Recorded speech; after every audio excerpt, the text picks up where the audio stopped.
Place this into the right position.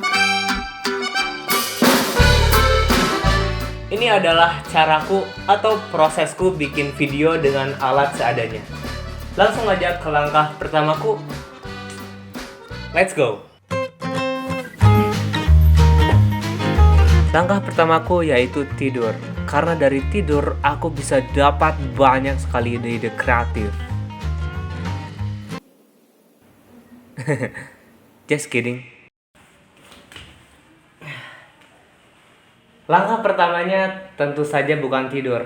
Semua dimulai dari mencari ide.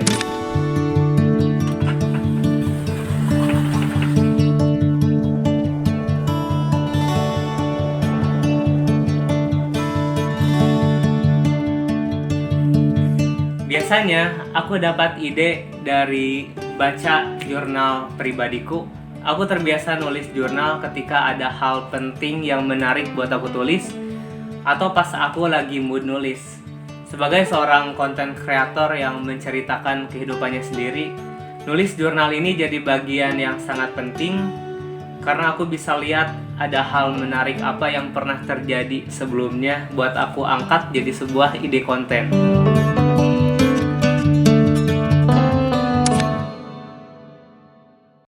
Setelah mendapatkan ide, berikutnya adalah menentukan pesan. Pesan atau tujuan dalam sebuah video itu menurutku sangat-sangat penting. Karena ini kayak arah tujuan dari videomu. Kadang kalau pesannya nggak jelas atau bahkan nggak menentukan pesan sama sekali, niat awalnya mau bikin A, ternyata hasil akhirnya malah jadi B. Jadi melenceng jauh dari tujuan awal.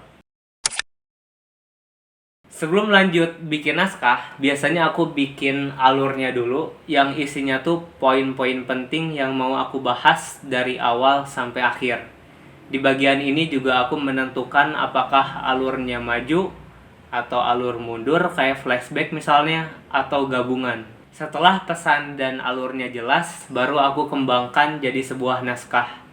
Setelah naskahnya selesai, biasanya kalau orang lain itu bikin storyboard, tapi kalau aku bikin storyboard juga, cuman di kepalaku sendiri. Jadi aku ngebayangin gimana shot-shot yang mau aku ambil pada bagian-bagian tertentu.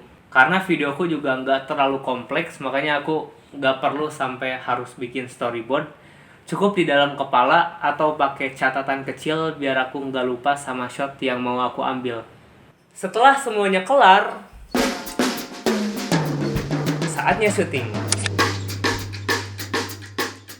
Alat-alat yang biasa aku pakai buat syuting yaitu ada HP, ini yang lagi aku pakai buat ngerekam sekarang. Terus ada HP lagi, ini yang aku pakai buat merekam suara. Dan BTW ini HP utamaku, dan yang lagi dipakai ngerekam ini HP bekas kakakku sebenarnya. Terus ada tripod, ada lighting kecil yang cahayanya nggak begitu terang-terang amat, kayak biasa aja. Dan dan udah itu aja.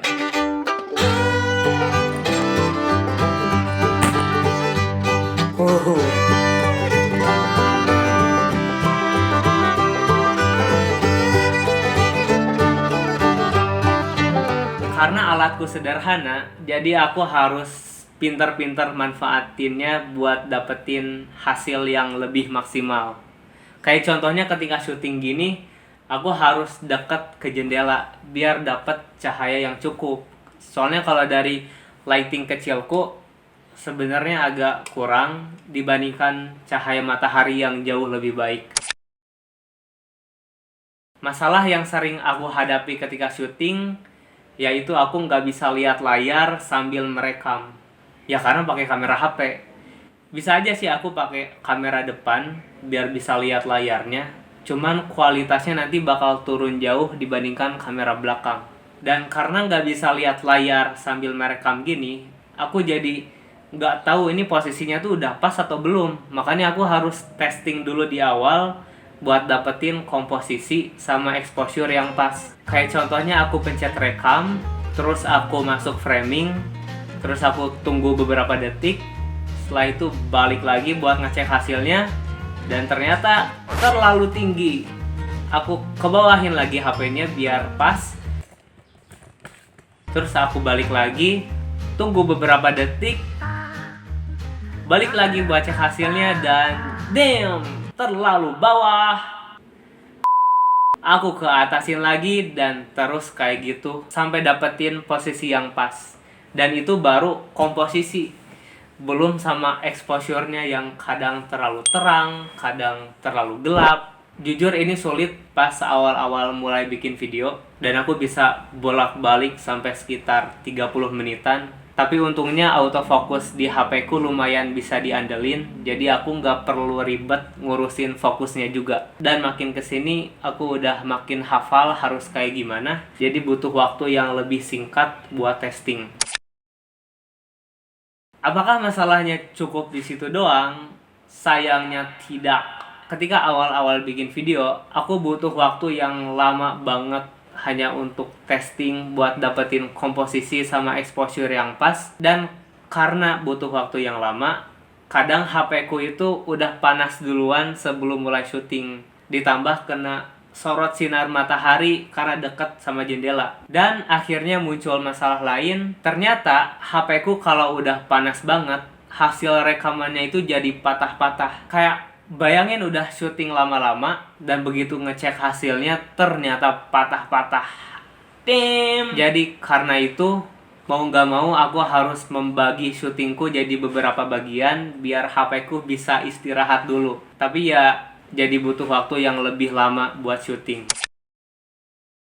Satu hal penting menurut pengalamanku selama ini, jangan perfeksionis, khususnya buat pemula kayak aku yang syuting dengan alat seadanya dan sendirian. Jangan perfeksionis, karena kamu bakal nyakitin dirimu sendiri. Sumpah dah, karena yang aku kejar adalah konsistensi. Kalau aku terlalu capek untuk menyempurnakan semuanya, aku jadi males buat lanjut bikin video-video berikutnya.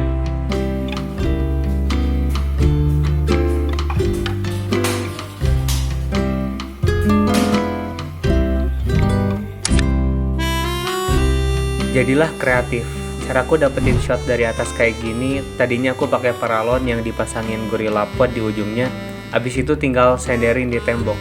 Tapi tiba-tiba Gorilla Podku patah, jadi aku harus cari cara lain buat bisa dapetin shot dari atas. Dan caraku simple, tinggal nyimpen tripod yang udah disetting di posisi tertinggi di atas laci. That's it.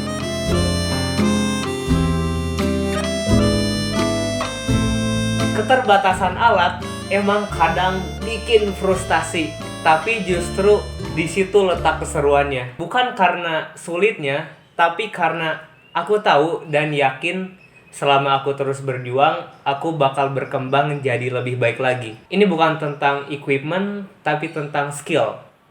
Terbiasa dengan alat seadanya, dan aku bisa memaksimalkan hal itu untuk bikin karya yang bagus, bikin aku jadi gak ketergantungan dengan sebuah alat. Karena pada akhirnya, skill lebih penting daripada equipment. Anjay, sok bijak banget ya. Padahal mah karena belum punya uang aja. Intinya, hal ini seru karena kayak main game.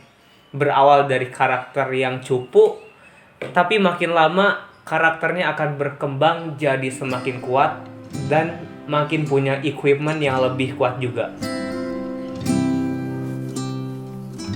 Itu aja untuk video kali ini. Jangan lupa bahwa keterbatasan alat bukan halangan untuk berkarya.